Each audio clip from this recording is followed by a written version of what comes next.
Maybe సాక్షి రాసిన వార్త ఆస్పెక్ట్లో చూస్తే రాజధానిగా అమరావతిని ఉండనివ్వనని ఏం చెప్పట్లేదు కేంద్రం.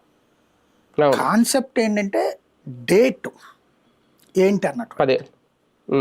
బేసిక్గా ఎప్పటి నుంచి? అమరావతికి అతిపెద్దదైనటువంటి చిక్కు అనవసర ప్రచారం, అతి ప్రచారం. అది లేకపోతే కూల్గా నడిచిపోతుంది. హ్మ్. ఇప్పుడు ప్రధానమైనటువంటి సమస్య, నారాయణ గారు వెళ్తే అడుగుతున్నది ఏంటది, మా ఫ్లాట్లు ఎక్కడ, ఫ్లాట్లు రిజిస్ట్రేషన్ చేసేసానని చెప్తున్నారు. హ్మ్.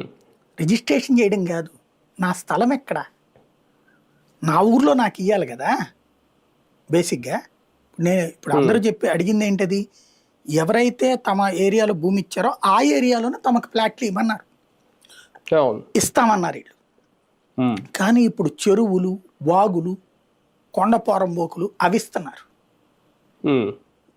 అసలు అక్కడ భూమి లేనటువంటి వాడికేమో 25 లక్షలకే ఎస్ఆర్ఎంలకి విట్లకి ఇచ్చారు మంచి భూమి. అవును. హ్మ్. హ్మ్. భూమి త్యాగం చేసిన రైతులకేమో ఎక్కడిస్తున్నారో తెలియకుండా ఇస్తున్నారు. అదే నిలదీస్తున్నారు వెళ్ళినప్పుడు. చివరికి నారాయణ గారి వల్ల కాకపోతే పెమ్మసాని చంద్రశేఖర్ గారిని రంగంలోకి దించారు వాళ్ళని కన్విన్స్ చేయడానికి. ఇది ఒక పక్కన నడుస్తుంది. అలాగే బ్యాంకు లోన్లు ఈ రోజు వరకే పట్టలేదు. కాగితం తీసుకుని బ్యాంకు లోన్ ఇస్తే రేపు పొద్దున వాళ్ళు డబ్బులు కట్టకపోతే ఏం సీజ్ చేయాలి, కాగితం పెట్టుకుని నేలకి గీసుకోవాలి.